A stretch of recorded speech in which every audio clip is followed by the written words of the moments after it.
Pessoal, qualquer coisa, chame um professor, tá joia?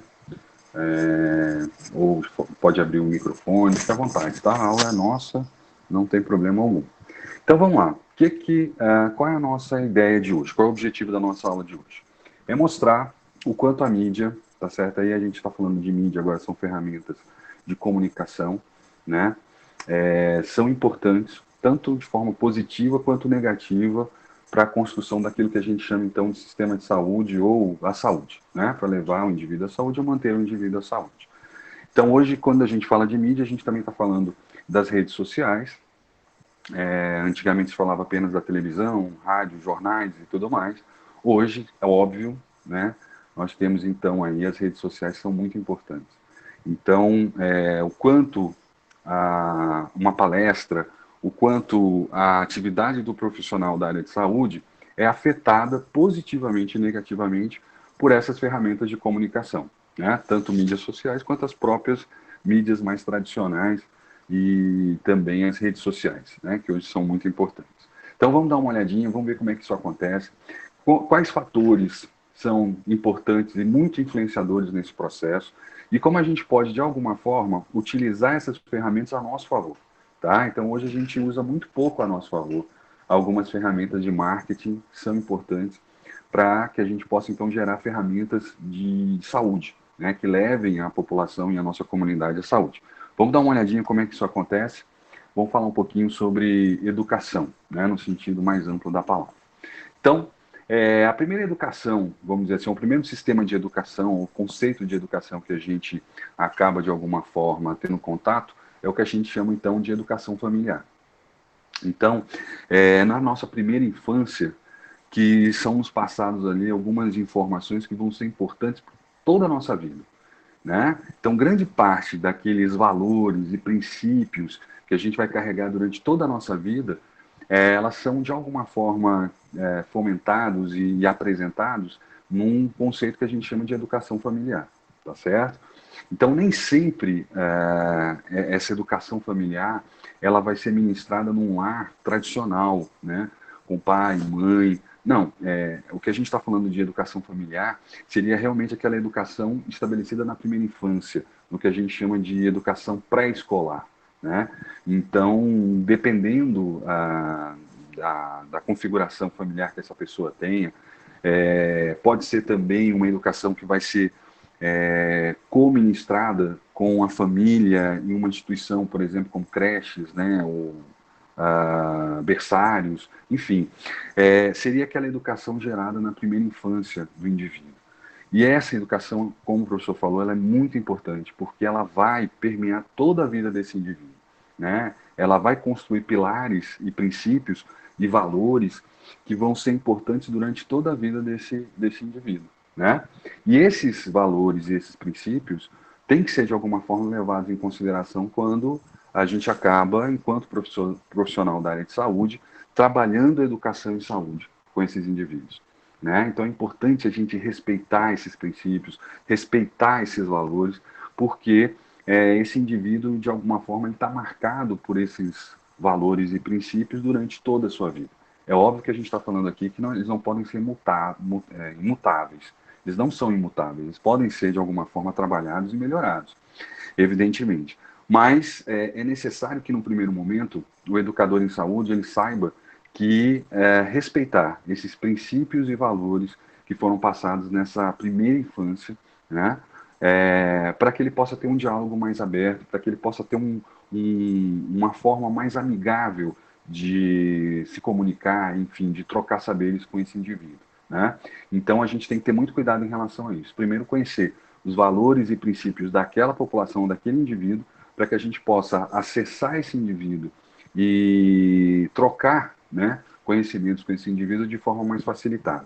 Então, isso é uma coisa importante. Né? Se a gente for ver, então, o conceito de educação familiar, sempre lembrando que essa educação nem sempre ela acontece no contexto da família, tá? Ela pode acontecer em outros contextos, como a gente já falou, né? Então você pode ter um indivíduo que não tem uma família, mas que são valores que serão passados por ele por alguém, valores certos ou errados serão passados pela comunidade.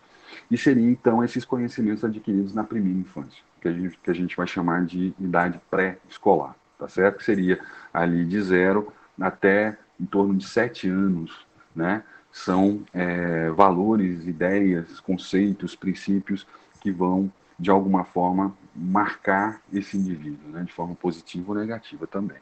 Então, é um conjunto de experiências, e aí lendo já aqui o conceito, né? Que leva o indivíduo a se integrar na sociedade em que ele está inserido. Então, também a comunidade, a sociedade, a moral desse, vamos dizer assim, dessa comunidade onde esse indivíduo está inserido, também fazem parte desses valores e desses princípios, também fazem parte daquilo que a gente chama, então, de conceito de educação familiar, tá certo? Assimilando, assim, a cultura daquele ambiente onde ele está inserido, aprendendo a sua linguagem, acumulando conhecimentos de gerações passadas e gerações, né, atuais. Então, todo esse conhecimento que esse indivíduo vai acumulando durante esse processo é o que a gente chama, então, de educação familiar. Esses valores, toda essa formação ética e moral que esse indivíduo vai receber, tanto da sua família, quanto dos colegas, quanto das pessoas que estão, de alguma forma, em volta a esse indivíduo, vão formar aí um caráter desse indivíduo, de alguma forma, né? Então, como eu falei já, sendo repetitivo, durante grande parte da vida desse indivíduo, ele vai acessar esses valores, esses princípios, e aí é muito importante a gente respeitar isso, né? Óbvio que se esses valores e princípios são inadequados, cabe à sociedade, mas principalmente ao educador na área de saúde, trabalhar isso e tentar, de alguma forma, gerar uma mudança, mas é muito difícil, né? Porque isso está registrado de alguma forma nesse indivíduo. Então, é de bom tom, vamos dizer assim, interessante que a gente possa, de alguma forma, respeitar esses valores e princípios, né? Que a gente possa, num primeiro momento, identificá-lo, conhecer, e aí, em cima disso, começar a trabalhar, respeitando bastante isso, porque é aquilo que a gente falou, são as bases desse indivíduo, né? São os pilares que vão, de alguma forma, sustentar esse indivíduo durante toda a sua vida. Então, é importante que o educador em saúde, dentro do seu trabalho, desse trabalho árduo, né, que o educador de saúde tem, seja ele um dentista, um médico, um enfermeiro, um nutricionista, um fisioterapeuta, um psicólogo, trabalhar educação em saúde em comunidades, respeitando os valores e princípios daquela região, daquela comunidade, daqueles indivíduos, né? É fundamental que a gente possa abrir esse caminho e acessar essa comunidade respeitando inicialmente, evidentemente, esses princípios e valores que foram estabelecidos e são, de alguma forma, trocados e comungam, né, a educação familiar daquela comunidade, daquela região onde se trabalha, tá certo? E são valores bem diferentes, né? Nós vamos ter numa mesma cidade princípios e valores bem diferentes, tá? Se é certo ou errado, pode ser também um julgamento muito subjetivo, que está relacionado com os valores e princípios também que nós carregamos, né? Então isso é uma coisa interessante, quer dizer, cabe também ao educador em saúde entender quais são seus valores e princípios. E a gente acaba, de alguma forma, também expressando isso durante esse processo, durante essa fase, durante esse momento, tá certo? Então é importante que a gente saiba, né, que esses valores e princípios também são nossos e que vão ser, de alguma forma, trocados com essa comunidade, né? Então, respeito aos valores e princípios dessa comunidade, desse indivíduo, para que a gente possa trabalhar de uma forma mais adequada.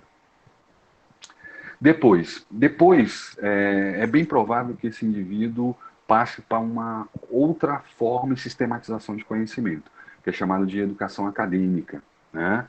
Com maior ou menor tempo de exposição desse indivíduo a esse tipo de sistema de educação, nós vamos formar nesse indivíduo o que a gente chama de conhecimento formal. Seria como esse indivíduo vai conseguir manter uma interação com a comunidade onde ele vive. Ali são apresentados para ele princípios básicos de convivência, da boa convivência, né, que a gente espera. Então é ali que esse indivíduo, num primeiro momento dessa educação, ele vai aprender formas básicas de como conviver em sociedade, né? Muitas vezes ele é inserido num contexto onde ele não tem essa socialização de forma tão adequada, é nesse ambiente, né, do sistema de educação acadêmica que ele vai começar a perceber um indivíduo, um cidadão. E dentro, né, de um contexto com pessoas diferentes. Então ele vai aprender a sociabilização, ele vai se sociabilizar. Ele vai então exercer essa função de troca de saberes, de compartilhamento, né, de conjunção dentro de um processo maior que é a sociedade e a comunidade. Então ali acontece isso. E depois, ou concomitante ou paralelamente, vem também o conhecimento técnico, né? O somar, o aprender a ler, né? O dividir, o multiplicar. Esses conhecimentos técnicos vão ser importantes para que ele possa ser produtivo dentro da sociedade, né? E ali também vão sendo passados, no caso do contexto que a gente está levando em consideração, que é a saúde, vão ser passados também conhecimentos voltados à saúde. Então ele vai aprender ali conhecimentos de biologia, enfim, de ciências, que vão de alguma forma também ajudá-lo enquanto cidadão inserido num contexto de uma comunidade e também um indivíduo proativo em relação à sua saúde, tá certo? Então, é sobre esse arcabouço, né, do conhecimento familiar e do conhecimento acadêmico que muitas vezes esse indivíduo chega até o profissional da área de saúde, né? Já com esses valores, princípios formados, já com uma série de conhecimentos já pré-estabelecidos que podem ser ou reforçados ou alterados se a necessidade assim disser, né? Então é necessário que o profissional da área de saúde possa perceber dentro do contexto onde ele está trabalhando, onde ele está inserido, a importância desses dois tipos de conhecimento, né? Tanto o conhecimento acadêmico, que pode ser maior ou menor desse indivíduo, como o conhecimento também voltado ao que a gente chama de educação familiar, né? Está dentro mais nesse contexto dos valores e princípios desse indivíduo. Então, quanto maior a vivência acadêmica desse indivíduo, quanto maior a formação acadêmica desse indivíduo, teoricamente, é mais fácil você trabalhar com esse indivíduo, né? Porque ele já tem consolidado dentro de si alguns conceitos de saúde, alguns conceitos de boa higiene, né? Alguns conhecimentos da área de biologia que podem muito facilitar o entendimento no sentido da educação em saúde, né? O contrário também é verdadeiro. Quanto menor for a exposição desse indivíduo a esse conhecimento acadêmico, mais preso ele vai ficar, ou mais forte será a influência do conhecimento familiar, né? Então, esses valores, esses princípios que foram passados lá na primeira infância, vão ser mais fortes agora nesse adulto, nesse indivíduo. Justamente por esse desequilíbrio entre a formação acadêmica e a formação familiar. Veja, a gente não está dizendo aqui que é bom ou que é ruim. Apenas o que a gente está, de alguma forma, é analisando o contexto. Então, quanto maior o tempo de educação acadêmica desse indivíduo, menos influência nós vamos ter da educação familiar. Tá? Então, mais maleável esse indivíduo será para receber novas informações e transformar as informações que esse indivíduo já tem. Quanto menor for a exposição acadêmica desse indivíduo ao conhecimento acadêmico, quanto menor for a exposição, quanto menor tempo esse indivíduo tiver de formação acadêmica, menor será a flexibilidade desse indivíduo em mudar o seu comportamento, tá? Então, isso a gente tem que levar em consideração. Então, quanto menor tempo de educação formal esse indivíduo tiver, mais forte será a sua educação familiar. E mais difícil será fazer a mudança do comportamento desse indivíduo, porque ele vai estar muito preso a valores e princípios estabelecidos que foram passados de geração em geração, que muitas vezes podem ser benéficos para esse indivíduo, podem ser de alguma forma favoráveis para a saúde desse indivíduo, como não, né? Então, esse é vamos dizer assim, um contexto que o profissional da área de saúde tem que entender e saber, de alguma forma, trabalhar esse indivíduo, essa população, em relação a esse contexto, né? da exposição menor ou maior à educação acadêmica, tá? Então, dentro desse conhecimento formal, dessa sociabilização que esse indivíduo exerceu por mais tempo, ou da quantidade de informações que esse indivíduo tem pela formação acadêmica, como eu falei, fica mais fácil você trabalhar com esse indivíduo. Ele acaba, de alguma forma, podendo mudar o seu comportamento e mudar a sua percepção de forma mais fácil do que o contrário, do que aquele indivíduo que não teve uma exposição ao conhecimento acadêmico por um tempo maior, tá certo? Ele vai ser menos flexível e ele vai estar muito mais voltado aos princípios e valores que ele, de alguma forma, recebeu lá na primeira infância, tá ok? Então, isso é um ponto que a gente tem que levar em consideração.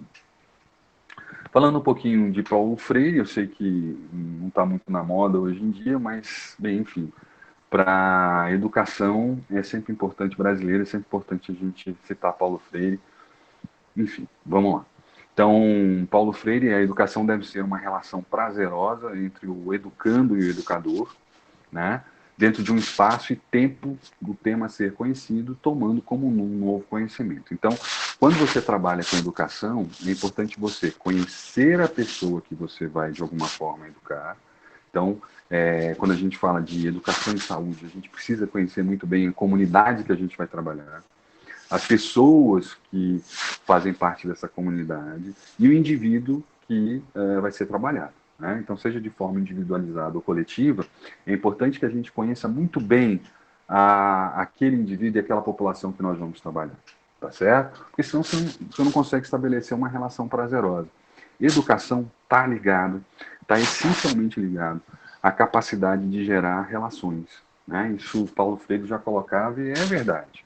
Né? Então, essa comunhão e essa troca de saberes, ela é fundamental para o processo de educação. E a gente só consegue fazer isso se a gente conhece muito bem a população que a gente está trabalhando. Se a gente, de alguma forma, conhece os valores, os princípios, né, daquela comunidade onde a gente está trabalhando, daquele indivíduo que está sendo trabalhado. Né? Então, pessoal de odontologia, quer dizer, quando você trabalha numa comunidade, é importante que a gente possa saber um pouco dos problemas daquela comunidade. Né? Quais são os principais desafios, problemas que aquela comunidade, de alguma forma, passa, e aqueles indivíduos que compõem essa comunidade. Né? Depois, é importante a gente saber quem são esses indivíduos, porque é dessa forma que a gente consegue fazer uma alteração, que a gente consegue, de alguma forma, mudar comportamento, que é um dos princípios da educação em saúde. Né? Reforçar o bom comportamento e mudar o comportamento quando necessário. E isso acontece também não só com a comunidade, mas com o indivíduo só. Então, se você é um dentista e trabalha na clínica, é importante que você conheça aquele indivíduo. Quais são os problemas daquele indivíduo? É claro que é um tanto quanto difícil, muitas vezes, você criar uma relação de conhecimento, né? Ou de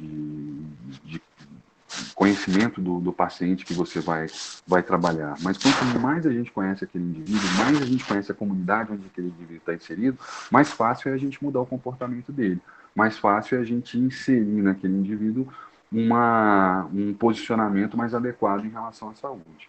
Então é importante isso, é importante a gente saber quais são os valores, os princípios daquele indivíduo, daquela comunidade, para que a gente possa, de alguma forma, gerar essa relação que Paulo Freire chamava de prazerosa, ou que a gente pode chamar de um ambiente mais favorável para se estabelecer o conhecimento, né?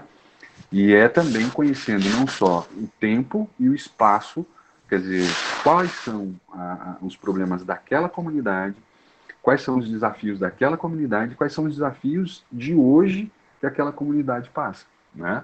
É importante a gente entender isso. Então, basicamente, aquela educação, todo aquele processo de educação que é realizado em uma comunidade tem que ser revisto em outra. Não dá para a gente fazer a mesma intervenção em saúde que se faz numa comunidade se fazer em outra. Não. São indivíduos diferentes, em problemas diferentes, com valores e princípios diferentes. Então é importante, enquanto educador em saúde, a gente perceber isso. A gente perceber que existem pessoas diferentes, com contextos diferentes, e que a educação tem que ser trabalhada num ambiente bastante individualizado e específico. levando em consideração tudo aquilo que a gente falou, não só da comunidade, mas do indivíduo que está inserido naquela comunidade, tá certo? Então esse é um ponto importante que a gente tem que levar em consideração quando a gente fala, né, ou quando a gente trabalha o conceito de educação em saúde, tá bom? E aí a gente vai falando de forma mais prática. Ok, então, o que é educação em saúde? Então, o Ministério da Educação estabelece como educação em saúde, né, ou educação de forma geral, né, é um princípio formativo que começa lá na vida familiar, e a gente já falou sobre isso, na convivência humana, no trabalho, nas instituições de ensino, de pesquisa, nos movimentos sociais, nas organizações da sociedade civil e nas manifestações culturais. Então, o indivíduo, ele é, de alguma forma, vamos dizer assim, trabalhado em todos os contextos da sua vida social, né? No trabalho, na escola, na igreja, na rua. Então, esse indivíduo, ele é, de alguma forma, uma antena que capta todas essas informações e coloca em prática, de forma correta ou não, quando a gente estabelece a ideia da saúde, né? Então, é importante que a gente possa perceber que a educação em saúde, ela tem que trabalhar, basicamente, com o protagonismo do indivíduo, tá certo? Então, ele não pode, de alguma forma, terceirizar, tá, a responsabilidade da saúde dele. Ele tem que entender que ele é protagonista desse processo. Ele não pode, de alguma forma, ficar esperando só o governo, ele não pode ficar só esperando a escola, enfim, ele tem que ser, de alguma forma, protagonista desse processo. Tá? E o governo, as instituições de saúde, o Sistema Único de Saúde, ser um facilitador nesse processo, tá certo? Professores, quem é realmente responsável por isso, quem deve colocar isso à frente e quem se responsabiliza por isso é o próprio indivíduo, tá certo? Somos todos nós protagonistas da nossa educação em saúde, da nossa vida em saúde, tá certo? Portanto, da nossa saúde. Então, é importante que o educador em saúde lembre isso, estabeleça isso nessa relação entre educando e educador, tá certo? É parecido com essa relação entre aluno e professor, evidentemente. Todos eles estão num ambiente de educação, né? No sistema de educação. Então, é importante a gente lembrar que quem é responsável por esse processo é o próprio indivíduo, é ele que é responsável pela própria saúde, pelo que a gente chama então de autocuidado, né? Auto no sentido de estabelecer nesse indivíduo a responsabilidade sobre a sua saúde ou sobre a sua doença, sobre o seu estado de saúde, né? Então, é importante a gente fazer isso. Agora, dando e facilitando esse processo, passando informações, passando técnicas, dando a esse indivíduo informações que possam trazer a ele uma maior facilidade e ferramentas que sejam, de alguma forma, efetivas e eficientes para que ele possa gerar saúde na sua vida, tá certo? Mas a gente tem que lembrar isso, que esse indivíduo é protagonista nesse processo, e que ele é responsável por esse processo. Ele é responsável pelo seu estado de saúde, tá certo? Infelizmente, muitas pessoas não entendem esse processo. Eles acham que o governo é responsável. Não, o governo tem que dar condições para que isso aconteça. O Sistema Único de Saúde tem que ser um facilitador nesse processo. Quer dizer, a gente tem que ter ferramentas dentro do sistema de saúde que possibilitem esse indivíduo que é protagonista da sua própria vida, que ele possa, de alguma forma, ter acesso a esses instrumentos de saúde. Agora, não é o governo que é responsável por isso, tá certo? Então, existe uma parcela de responsabilidade bastante significativa do indivíduo. Por isso que a gente, dentro dos 11 princípios que o Sistema Único de Saúde tem, um deles é a participação popular. Quer dizer, é o indivíduo perceber que a sua saúde é um tesouro, um bem importantíssimo da vida desse indivíduo e que ela deve ser trabalhada em ter como responsabilidade o próprio indivíduo, ter como responsável o próprio indivíduo. E o Sistema Único de Saúde dando esse suporte, essa ferramenta. Mas o sistema de saúde não pode entrar na casa da pessoa e fazer com que ela emagreça, fazer com que ela tenha atividades físicas. Ela pode dar ferramentas para facilitar e efetivar esse processo. Né? Mas o indivíduo ele tem que ter, primeiro, uma noção de autocuidado e depois entender que ele é o protagonista nesse processo, o principal ator desse processo, e que é necessário, então, que ele construa, né, esse processo de forma responsável, né, e tenha essa ideia de que ele é responsável por esse processo. Portanto, educação em saúde, né, é um processo que visa a autocapacitação do indivíduo, né, e da sociedade, para lidar, então, com problemas fundamentais da vida cotidiana e com o seu próprio desenvolvimento psicossocial. É óbvio que alguns indivíduos não terão essa capacidade, né? Então, pessoas que têm algum tipo de doença, né, pessoas que são dependentes social e enfim, em termos de saúde, né, são dependentes. Então, essas pessoas dificilmente terão essa capacidade, mas alguém se responsabiliza por ela, né? Então, achar que só o Estado, né, que só o Sistema Único de Saúde é capaz de fazer isso é um erro. O sistema de saúde está ali para gerar possibilidades, mas ele não é o responsável por esse processo. Né? Se o indivíduo não tem essa possibilidade e ele é incapaz de fazer isso, alguém, outro ser humano, ao qual ele é dependente, de alguma forma se responsabiliza também por esse processo. Né? Seja pela idade do indivíduo, seja pelas condições, né, que esse indivíduo não terá, né, durante a sua vida.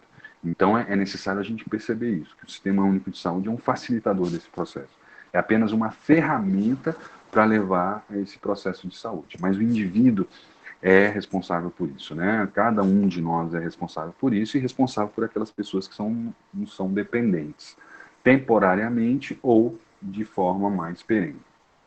E o segundo processo é ajudar as pessoas a descobrirem os princípios, padrões e valores que melhor se adaptam, né, à sua própria necessidade, visando a qualidade de vida do indivíduo e da coletividade. É isso que eu falei. Quer dizer, o que o Sistema Único de Saúde tem que fazer é ser um facilitador desse processo no seguinte sentido, é disponibilizar ferramentas para isso. Como é que a gente pode ver isso? Então, disponibilizar ferramentas para isso é você ter um consultório de odontologia, para que se houver alguma cárie ou a necessidade de alguma intervenção, que você tenha o processo. Agora, a escovação e a higiene bucal tem que ser a rede de responsabilidade desse indivíduo, né? Através do autoconhecimento, do autocuidado e do protagonismo nesse processo. Então, o processo preventivo, ele deve partir prioritariamente por parte do indivíduo. Agora, cabe ao Sistema Único de Saúde gerenciar esse processo e gerar ferramentas para que isso possa vir a acontecer. Então, escovódromos, gerar conhecimento sobre a necessidade da escovação, da quantidade de escovações que devem ser feitas, como deve ser feita essa escovação. Isso são ferramentas que são disponibilizadas pelo sistema de saúde, seja privado ou público, mas comumente no Brasil pelo sistema público, e no conhecimento também formal acadêmico e familiar de como a pessoa deve se prevenir e deve gerenciar a sua saúde bucal. Óbvio que em um acidente, óbvio que num desgaste, óbvio que em situações mais, né, vamos dizer assim, prioritárias, o consultório de odontologia tem que ser procurado, né, para que se faça ali algum tipo de resposta a uma demanda. Agora, a gente não pode ter o Sistema Único de Saúde como um responsável pela saúde daquele indivíduo. Não, o indivíduo tem que ser o responsável por esse processo, ele tem que deixar de ser menos paciente e ser mais ativiente, né?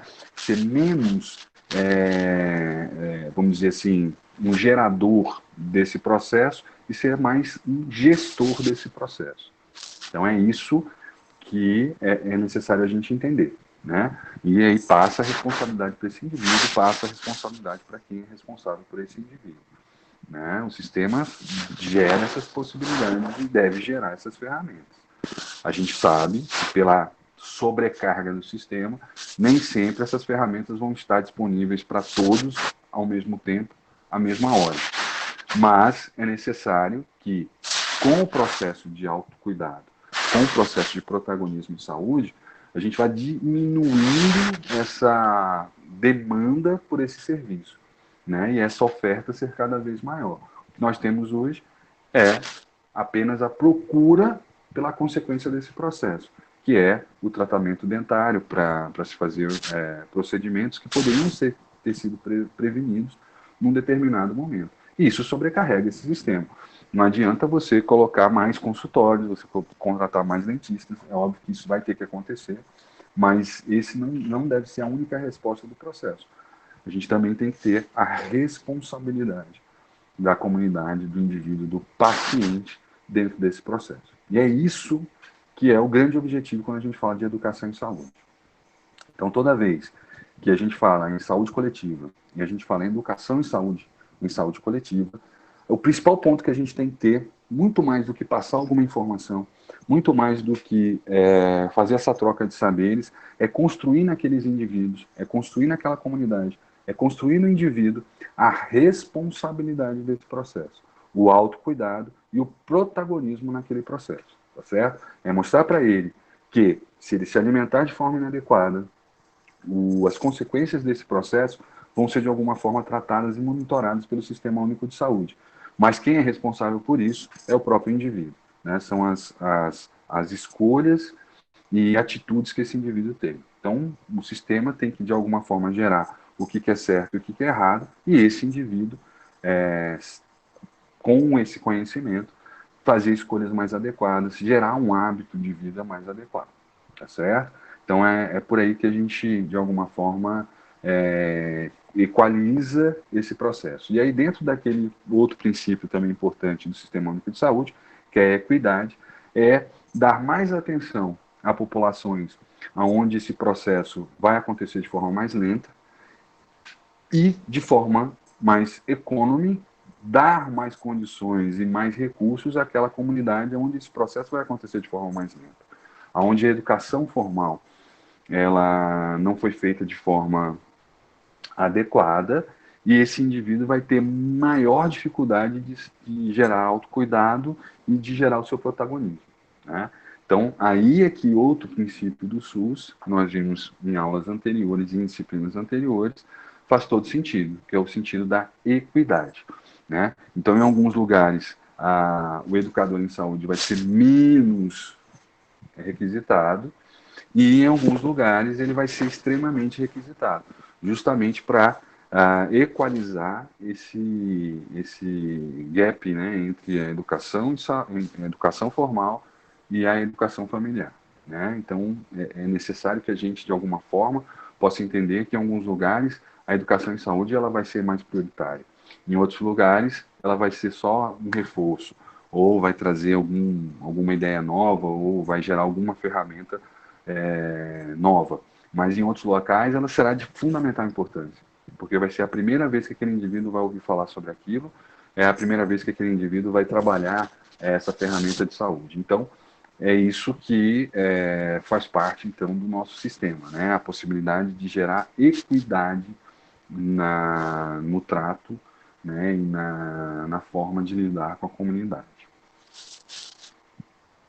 Portanto, o educando é o sujeito ativo desse processo e deve ser trabalhado dessa forma, e o educador é um facilitador do processo de educação.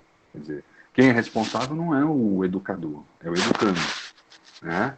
E quem tem que gerar essas possibilidades, quem tem que trazer conhecimentos para abrir essas possibilidades, quem tem que dar o conhecimento, né, e apresentar essas possibilidades e ferramentas é o educador. Mas quem tem que exercer essa função e colocar e gerar hábitos e gerar atitudes é o educando, tá certo? Que é a pessoa responsável por esse processo, é a pessoa que tem que colocar esse processo para acontecer, né? Então, é sujeito ativo do processo de educação é o educando. E o educador é um facilitador. E o Sistema Único de Saúde também está nesse mesmo processo, é um facilitador. É ele que vai gerar possibilidades para que isso venha a acontecer e ferramentas efetivas e eficazes para que isso venha a acontecer. Certo? Então, isso tem que ser colocado de forma bem clara. Bem, então, Como é que isso acontece? Então, sabendo, né, dessas características e desse objetivo, é importante que a gente crie ferramentas para que essa geração de possibilidades e esse facilitador tenha maior efetividade e eficácia nesse processo, né? Então, por isso, a gente pode utilizar alguns conceitos que são conceitos do marketing, né? Que são muito utilizados em propagandas, para venda, né, de produtos e serviços. A gente pode utilizar algum desses conceitos no nosso dia a dia, tornando essas ferramentas de educação, essa educação em saúde, mais efetiva e mais eficiente, tá certo? Então é importante a gente perceber isso, né? Quando você vai vender um produto para alguém, quando você vai vender, por exemplo, um refrigerante, existe todo um marketing, quer dizer, existe todo um planejamento anterior que vai desde o conhecimento de quem é o público-alvo, até quais são as melhores ferramentas para se mudar o comportamento daqueles indivíduos. Então, a gente pode, enquanto profissionais da área de saúde, adaptar esse conhecimento, essa realidade, ao nosso dia a dia, para que a gente possa tornar esse processo mais efetivo, né? Mais prazeroso, como disse Paulo Freire, né? Se esse processo de educação acontece num ambiente mais favorável, mais prazeroso, de maior conhecimento, né, da realidade, não só da realidade em termos de espaço, mas também de tempo, né? Você de alguma forma torna esse processo mais efetivo, torna essa absorção mais facilitada e mais perene, né, mais duradoura. Então, por que não utilizar ferramentas que são utilizadas no marketing para gerar um conhecimento, né, gerar algum tipo de hábito e atitude positiva em relação à saúde? É importante a gente fazer isso, né? Normalmente, quando você vai dar uma palestra numa comunidade, normalmente, quando vai se fazer alguma intervenção de saúde numa escola, se planeja muito pouco, se conhece muito pouco aquele público que vai se trabalhar. Então, é importante que a gente possa conhecer o público, conhecer a realidade daquele público, trabalhar aquela realidade dentro das demandas e necessidades daquela comunidade, e saber atuar com aquela população com a ferramenta mais adequada. E é isso que o marketing faz. Quer dizer, todo esse estudo voltado ao marketing, que está relacionado ali com a venda, né, de ideias, produtos e serviços, podem ser de alguma forma adaptadas a uma realidade de educação e saúde. Então, como eu, educador em saúde, posso ser mais efetivo trabalhando com crianças? Como eu, educador em saúde, posso ser mais efetivo trabalhando com uma população como adolescentes? Como é que eu, educador em saúde, posso ser mais efetivo e mais eficiente trabalhando com uma população de idosos? Então, essas ferramentas, elas são importantes. E esse processo de educação é totalmente diferente. A palavra, o planejamento que você faz com uma criança, obviamente, vai ser totalmente diferente do idoso, né? Quais são essas ferramentas que eu posso utilizar com o idoso que são mais eficientes nesse público e quais são aquelas que eu posso utilizar com a criança que são mais eficientes?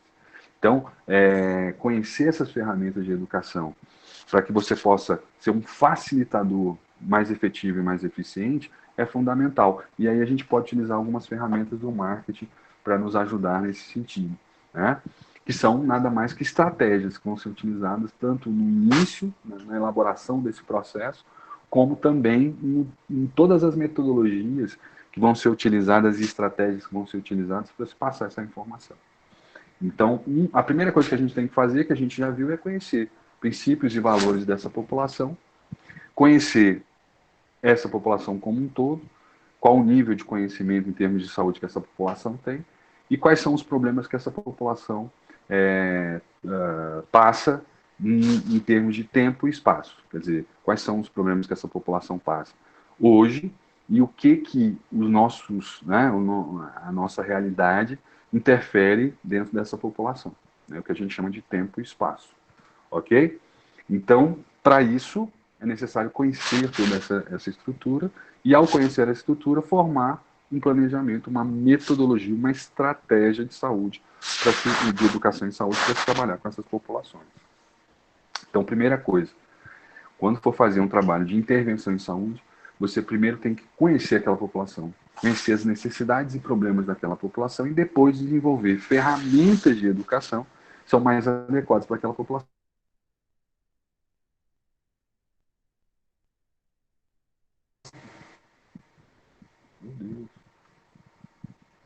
Peraí, gente, aqui sumiu para mim aqui você. Deixa eu ver se eu volto aqui.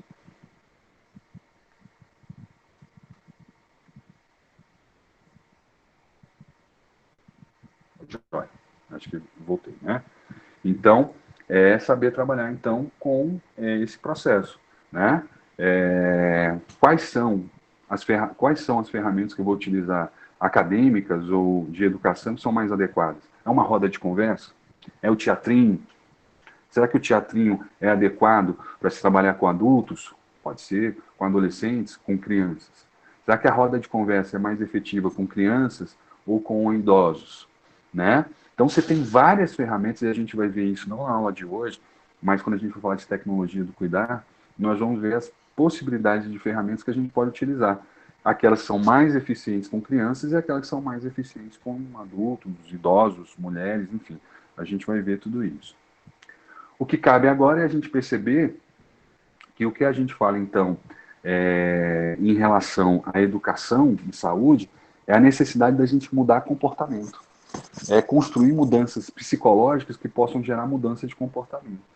Né? Então, como é que a gente pode trabalhar com essa população gerando uma mudança de comportamento?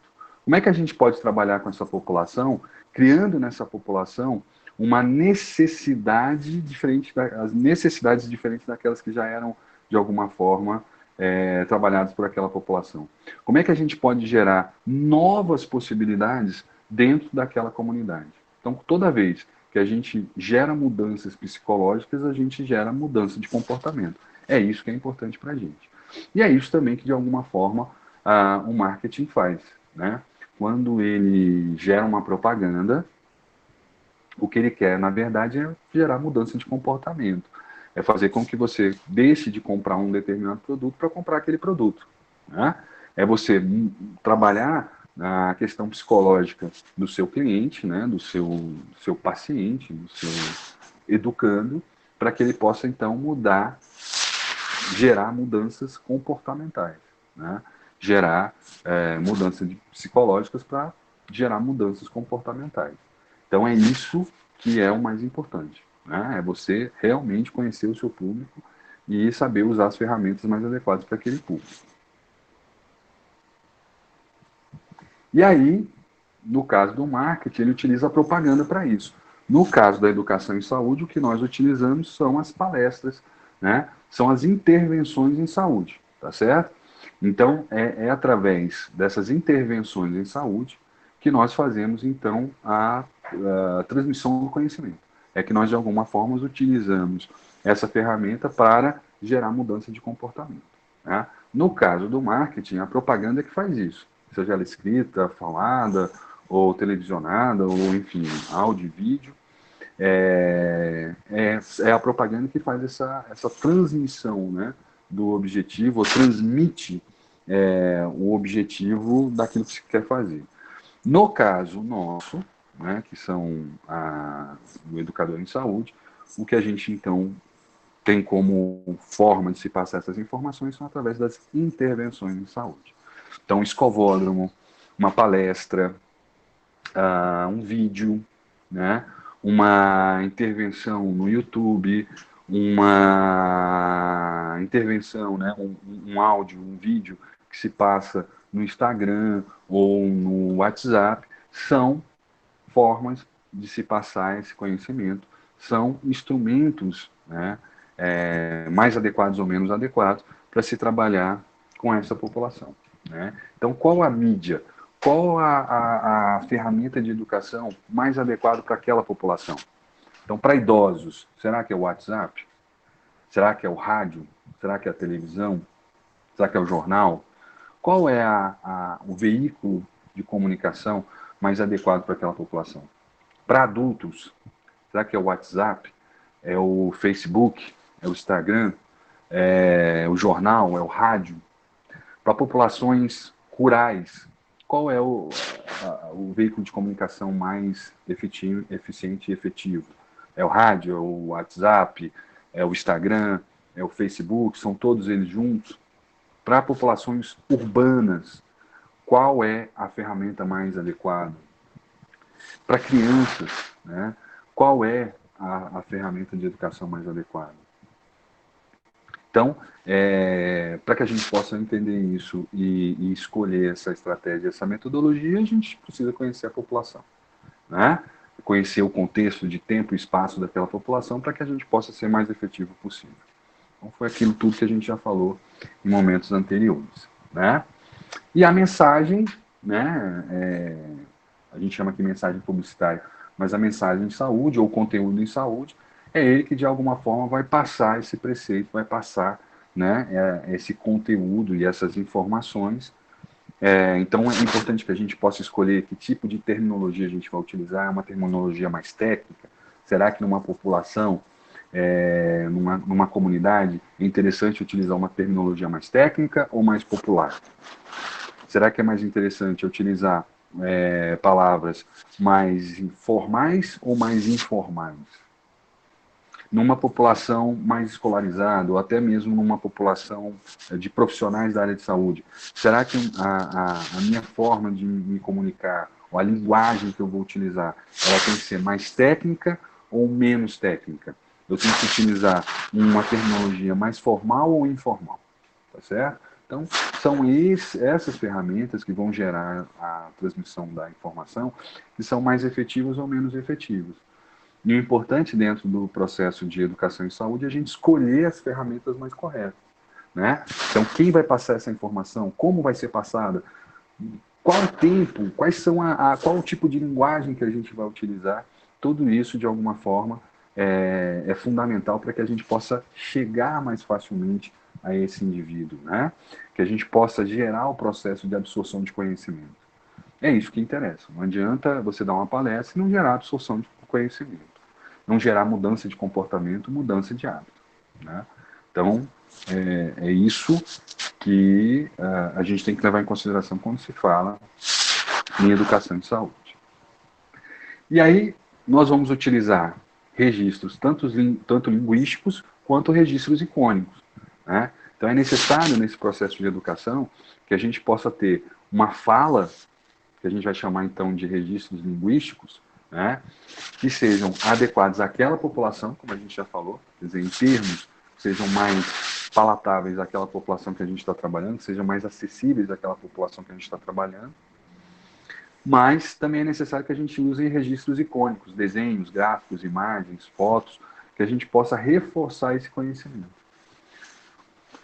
Quanto mais adequado for esse instrumento utilizado, mais efetivo será esse processo de educação. Então, com crianças, será que a gente usa mais imagens ou mais fala? Com adultos, a gente usa mais a fala ou mais imagens? Então, isso vai depender, obviamente, do conhecimento daquela população, tá? Então, quanto maior o conhecimento que nós temos daquela população, mais fácil vai ser a escolha da estratégia. Mas também é necessário que a gente possa saber que, dependendo da faixa etária de cada um desses indivíduos e até do gênero desses indivíduos, existem formas mais fáceis de serem apresentados esse conhecimento que vão gerar essa relação mais prazerosa que a gente viu ali de Paulo Freire, que vão realizar maior absorção desse conhecimento, tá certo? Então, é o que a gente vai começar a trabalhar a partir de agora. Então, vamos dar uma olhadinha como é que a gente faz com crianças, mulheres, homens não está aí, né? Apesar de estar aqui homens, mas a gente vai falar mais sobre crianças e mulheres. E falar de homens também. No final, o professor vai falar de homens também.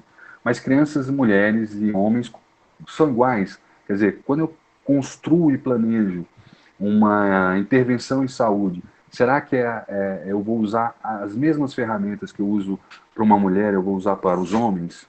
Vice-versa, e vou usar também a mesma ferramenta para crianças? É óbvio que não, né? São públicos diferentes, com interesses diferentes, com problemas diferentes, com necessidades diferentes. Então é necessário que eu faça um processo de intervenção totalmente diferente, né? Em alguns momentos eu vou precisar usar mais ícones do que texto, do que ferramentas linguísticas. Em outros momentos eu tenho que usar mais ferramentas linguísticas do que ferramentas icônicas, como a gente viu, né? Em alguns momentos o tipo de abordagem vai ser diferenciado. Eu posso utilizar, por exemplo, um teatro e isso vai ser melhor absorvido por uma determinada parte dessa população ou por uma determinada população. No outro, não, aí seria mais interessante a troca de saber, portanto, uma roda de conversa seria mais adequada. Então, planejar essa intervenção é fundamental, porque o processo de absorção do conhecimento ele vai ser muito diferente de indivíduo para indivíduo, de população para população e de gênero para gênero. Então, é importante conhecer quais são as ferramentas que eu tenho na minha mão para tornar esse processo mais prazeroso, para tornar esse processo mais efetivo. Né? Porque só assim vai gerar a absorção do conhecimento e a mudança de comportamento. É a persuasão que vai gerar mudança de comportamento. Então, vamos falar um pouquinho de algumas ferramentas que a gente pode utilizar e algumas estratégias e algumas características que são específicas de cada população. Então, vamos começar com as crianças, tá? Então, crianças de 1 ano até 9 anos, a gente chama, então, de kids, tá? E elas se comportam mais ou menos da mesma forma e vão ter características muito comuns, tá? Primeiro, a dependência dos pais. Então, toda vez que a gente for fazer uma intervenção de educação e saúde com crianças de 1 a 9 anos, a gente tem que saber que esse processo tem que acontecer com a criança, mas também com os pais dessas crianças, certo? Então, não existe processo de intervenção em saúde, quando a gente fala, então, de educação em saúde, com crianças entre 1 a 9 anos, que ela não reverbere ou que ela não tenha, vamos dizer assim, um braço voltado aos pais dessas crianças. Porque são eles que vão comprar os alimentos que essas crianças vão consumir, são eles que vão levar essas crianças até o médico, ao posto de saúde, são eles que são responsáveis pela saúde desses indivíduos. Então, esses indivíduos são totalmente dependentes desses pais. Então, gerar um processo de intervenção tem que ser pensado numa vertente com a própria criança, dentro, obviamente, da sua capacidade de entendimento, mas também tem que ter aí um braço e vamos dizer assim, tem que reverberar também nos pais dessas crianças, porque são eles que vão, de alguma forma, operacionalizar esse processo. Né? São eles que são protagonistas desse processo. Utilizam, essas crianças possuem uma ferramenta chamada ferramenta do tormento, que é repetir várias vezes um conhecimento ou uma necessidade. Então, pai, compra, eu quero. São formas que essa população utiliza para conseguir aquilo que querem, né? Então, por que não utilizar isso de forma positiva? Por que não utilizar isso de forma adequada para a saúde? A gente percebe isso quando foi ensinado para as crianças a importância do cinto de segurança e que usar o cinto de segurança enquanto o carro está em movimento é fundamental para gerar segurança. Quantos pais não foram alertados pelos seus filhos para usar o cinto de segurança? Foram lembrados do uso do cinto de segurança, né? Então a criança tem essa capacidade, ela gera essa informação e essa informação fica guardada. Não só para que ela repasse essa informação, mas como também ela, de alguma forma, faça mudança no seu comportamento. Então, por que não utilizar isso? Fale com seu pai, peça para ele, né? Diga para ele a importância disso. A criança tem essa ferramenta dentro dela e deve ser utilizada de forma adequada. A gente sabe que a propaganda para venda de produtos e serviços usa isso de forma inadequada, às vezes. Não por que usar também isso nas intervenções em saúde para essa população, né? Então, publicidade ou essas informações também tem que ser de alguma forma direcionada aos pais. E a utilização de muitos ícones, né? É um tipo de população onde a imagem é tão importante quanto a palavra, ou às vezes até mais do que a palavra. Então, é fundamental que quando se construam intervenções de saúde para esse tipo de população, a gente possa estar sempre vendo a importância da apresentação de figuras, né? De enriquecer esse material com figuras, com imagens, porque isso de alguma forma vai facilitar a absorção do conhecimento. Tá ok? Então, nessa população, a gente tem que levar em consideração essas características e trabalhar estratégias que sejam mais adequadas a atender essas necessidades. E aí depois vem o que a gente chama de teenagers, que são crianças ali entre 10 e 13 anos, tá certo? Eles são menos dependentes dos pais na posição deles, né? Eles conseguem escolher melhor, mesmo que aquilo não seja de agrado dos responsáveis. Então eles têm uma certa independência, né? mas ainda são bastante dependentes, mas tem uma certa independência dos pais.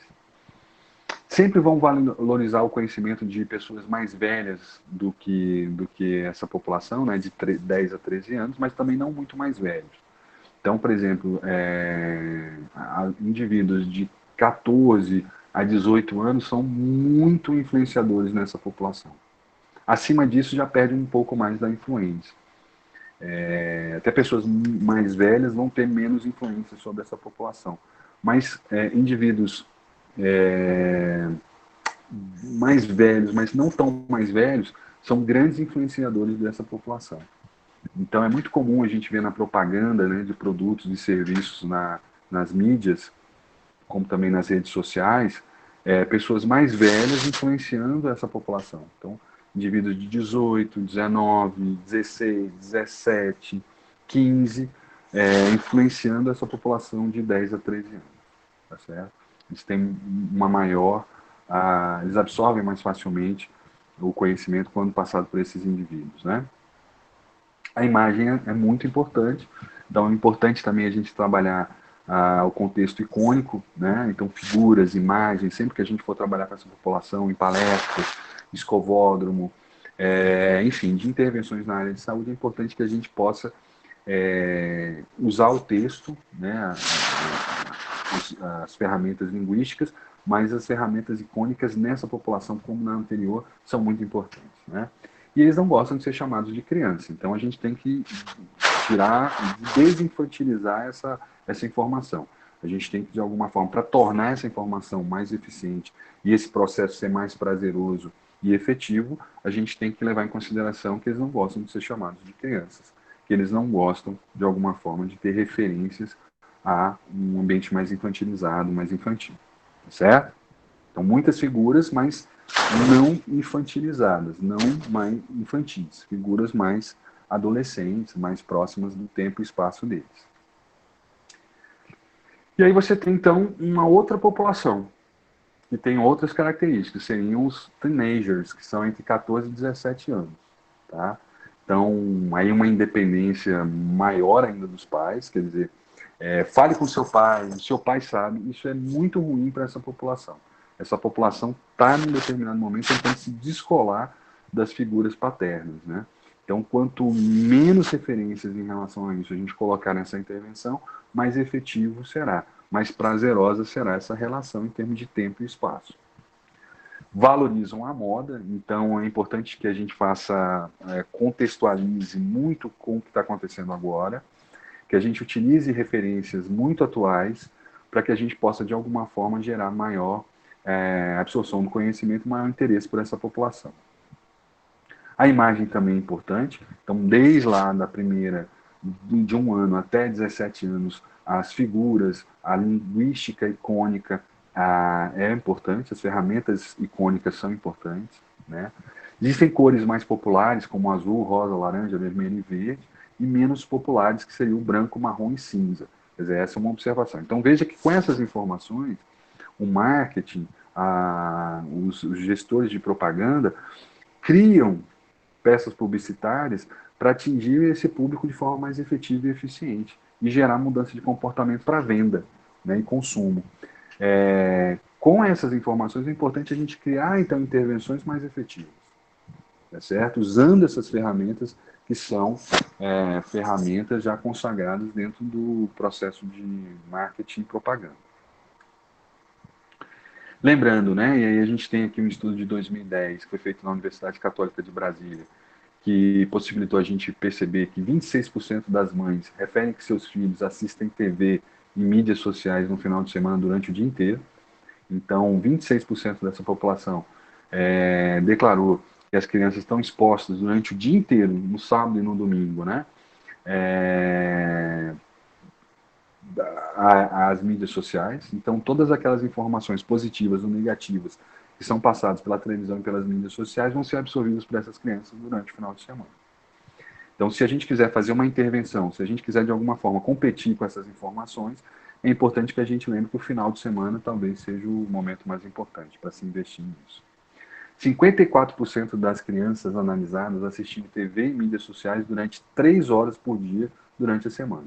Então, essas crianças estão sendo influenciadas pelas mídias sociais em termos de saúde ou doença, aproximadamente mais da metade delas a cada 3 horas por dia. Então é bastante coisa. A cada 3 horas por dia, essas crianças estão sendo estimuladas à mudança de comportamento, seja para algo positivo como algo negativo.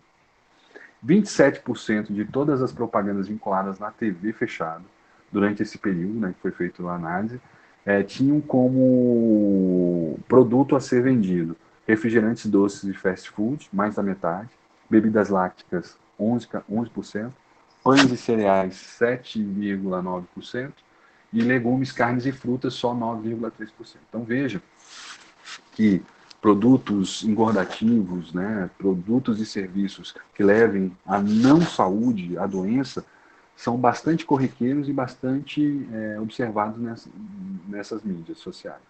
Não só nas mídias sociais, mas também na televisão.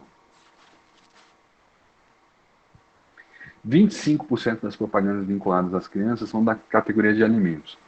In natura, 0%. Refrigerantes, 26%. Um quarto. Né? Bebidas lácticas e iogurtes, 20%. 11% biscoitos e 8% salgadinhos. Então, se a gente pegar praticamente 60%, né, 26%, com 20, 46%, com 11, 57%, com 8, 62, 61%. Então, mais de 60% das propagandas vinculadas no momento da realização dessa pesquisa lá em 2010, na televisão ou nas mídias sociais, né, no caso da televisão, eram de produtos engordativos não saudáveis. Então veja o quanto essas crianças são bombardeadas diariamente de produtos não saudáveis, para mudança e formação de comportamentos não saudáveis. Então, isso é importante a gente, enquanto educador em saúde, saber disso e tentar trabalhar isso de forma mais efetiva, porque a gente está perdendo espaço em relação à propaganda não adequada. Falando de mulheres, né? Então, de forma geral, como é que a gente consegue ser mais efetivo numa intervenção em saúde com mulheres? Quais são as ferramentas e as características que uma mulher tem que podem ser utilizadas para tornar esse processo mais efetivo? Né? Então, vamos dar uma olhadinha como é que isso acontece. Então, mulheres jovens se trabalha de uma forma, mulheres adultas de outra, mulheres maduras de outra forma. Tá? Então, a gente tem que saber que mulheres são muito diferentes. Mulheres jovens têm demandas e necessidades diferentes de mulheres adultas, que têm demandas e necessidades diferentes de mulheres mais maduras. Então, mulheres jovens, quais são as características e quais são as necessidades e expectativas que essa mulher tem para serem atendidas e que a gente pode, de alguma forma, trabalhar isso em educação e saúde? Então, por exemplo, mulheres jovens têm uma preocupação muito grande com o corpo idealizado, em relação à aceitação. Então, mulheres jovens acabam, de alguma forma, ficando muito inseguras se elas serão aceitas ou não pelas pessoas que estão ali dentro, né, do seu contexto social. Então, trabalhar essa aceitação, trabalhar essa segurança em relação à aceitação do seu corpo ou das suas ideias, enfim, desse indivíduo, é algo que pode gerar uma melhor absorção do conhecimento. Então, essas mulheres acabam, de alguma forma, vendo o seu corpo como um instrumento de maior ou menor aceitação dentro da sua comunidade. Então, trabalhar o contexto da intervenção em saúde, valorizando isso e conhecendo isso, pode tornar esse processo mais efetivo. Mulheres jovens também são fortemente influenciadas pela moda. A moda no sentido mais amplo, não só a moda de vestir, mas aquilo que está acontecendo no momento.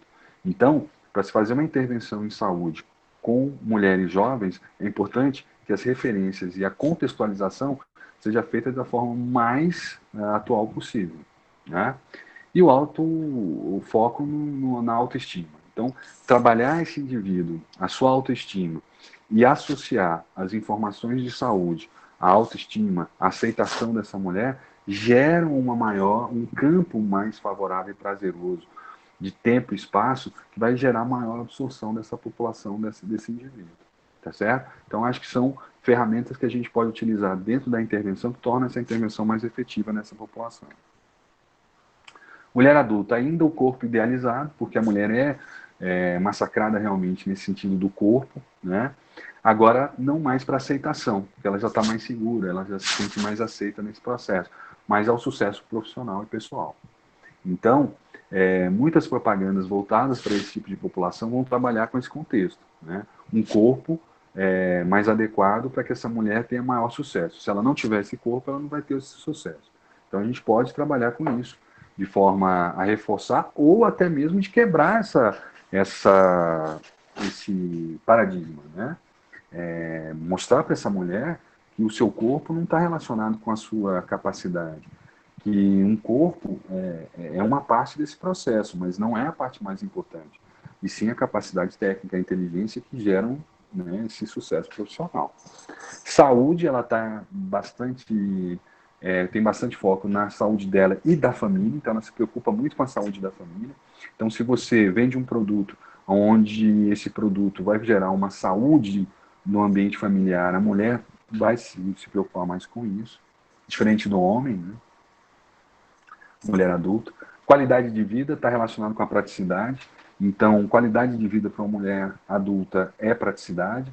Então, tudo aquilo que a gente falar, todas as ferramentas que a gente passar, tem que ser ferramentas de fácil execução, porque senão, pelo pouco tempo que essa mulher tem, que tem que ser dona de casa, profissional, mulher, então, faz com que essa mulher tenha pouco tempo para ela e para as coisas que, de alguma forma, são importantes para ela. Então, a gente tem que tornar tudo isso muito prático. A gente tem que passar informações muito simplificadas e práticas para que ela possa executar isso no seu dia a dia.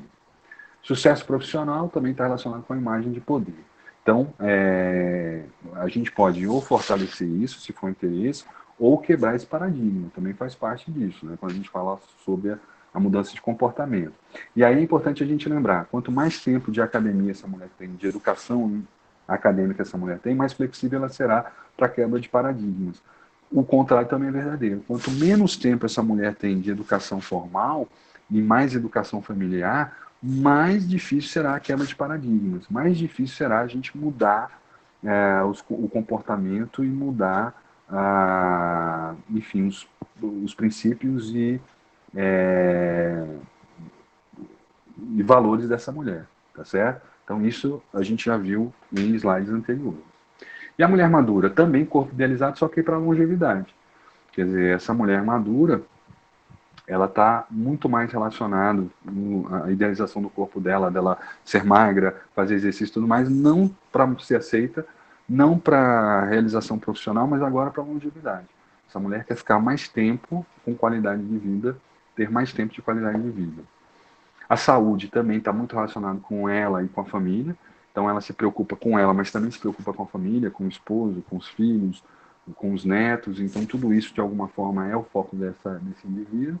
E qualidade de vida está relacionado com os combates do efeito da menopausa e também de memória e outras qualidades que são importantes para a longevidade.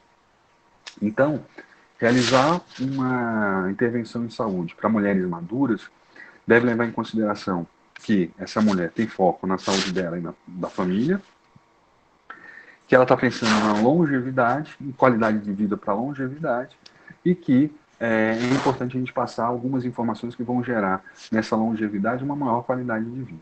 Então, se a gente conseguir entender isso, e se a gente entender e conhecer essa população, a forma de se passar essa informação vai ser escolhida da melhor forma possível, com instrumentos que existem, né, para que isso possa vir a acontecer, e ela será mais efetiva. Quer dizer, esse ambiente de educação ele vai ser mais prazeroso e a gente conhecendo melhor essa população, a gente vai saber como trabalhar melhor essa população. E homens, não está aqui, mas a gente pode passar para vocês, estão muito mais relacionados com o individualismo. Né? O homem tem essa característica, né? Então, e relacionado também ao prazer, né? Que a gente chama de hedonismo. Então, você passar um conhecimento em saúde para homens tem que ser levado isso em consideração. Porém, e por isso que a tela está preta, é muito difícil você levar homens para intervenções de saúde. Os homens são muito resistentes à educação em saúde, né? O homem procura muito pouco o serviço de saúde. Ele só procura quando realmente a coisa está feia e para se fazer realmente uma atenção mais, vamos dizer assim, mais de cuidado de consequências e não preventivo. Então, quando a gente fala de educação em saúde, o homem é um mistério, porque realmente a gente vai ter poucas possibilidades de fazer isso. Talvez mais um homem maduro a gente consiga trabalhar com isso. Então, a terceira idade, né, no caso, é o gênero masculino. Talvez a coisa possa acontecer, mas sempre voltado para a qualidade de vida desse indivíduo e o indivíduo em si. Ele não está muito preocupado com a família, ele está mais preocupado com a sua saúde individual. Tá certo? Então, pessoal, era isso que nós tínhamos para a gente conversar, tá certo? Eu vou fazer aqui o fechamento da nossa aula, dizendo para vocês que nós temos um fórum que já está aberto. Eu vi que algumas pessoas já estão participando do fórum. A gente precisa só de uma inserção por fórum, tá? Para que vocês possam ganhar a nota de cada um dos fóruns. É óbvio que vai ser visto também a forma com que você estabelece a sua participação, a coerência e tudo mais. Mas a ideia é que a gente possa ter no mínimo uma participação por fórum de cada um dos alunos, para que a gente possa ter aquela nota final, se eu não me engano, de 20% da participação em fóruns, tá certo? Essa aula está sendo gravada, como a gente já falou, ela vai ser disponibilizada para vocês no Moodle. Já tem lá os slides, tanto da aula 1 quanto da aula 2, disponíveis para vocês. E a partir da semana que vem nós vamos ter a nossa primeira atividade avaliativa. E aí o professor vai passar todos os comandos e tudo direitinho na próxima aula, tá certo? Então, na próxima aula, nós temos a nossa primeira atividade avaliativa, tá ok? E aí, fiquem tranquilos, o professor vai explicar direitinho na próxima semana como é que isso acontece, e vocês terão aí, se eu não me engano, 1 semana ou 2 semanas para realizar essa atividade, tá bom? Obrigado aí pela atenção de vocês, fiquem com Deus e a gente se fala durante a semana através das nossas ferramentas de comunicação, tá certo? Então, valeu, moçada. Boa semana para vocês, bons estudos e boa participação aí nas demais disciplinas. Obrigado.